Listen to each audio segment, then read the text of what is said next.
আসসালামু আলাইকুম। আমি এখন আছি বাংলাদেশের ৫৫তম স্বাধীনতা দিবস উদযাপন হলো হাইকমিশন। বিভিন্ন শ্রেণী পেশার মানুষকে এখানে আমন্ত্রণ জানিয়েছে।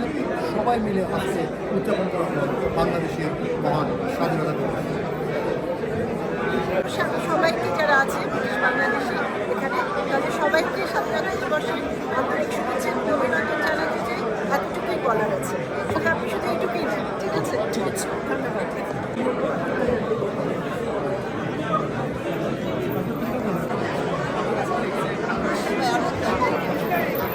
আমরা অনেক কমিউনিটির নেতৃবৃন্দকে এখানে দেখতেছি।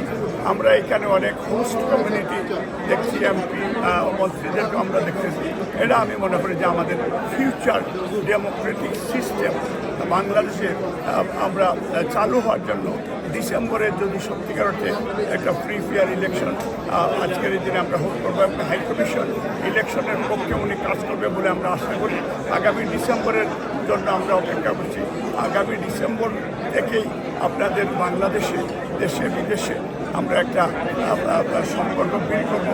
দলমত নির্বিশেষে আমরা বাংলাদেশি, সেই বাংলাদেশি হিসাবে বিএনপি যদি সরকারে আসে জাতীয় সরকার হবে এবং আমরা বাংলাদেশি হিসাবে দেশে বিদেশে আমরা এটা প্র্যাকটিস করবো। ধন্যবাদ। Thank you.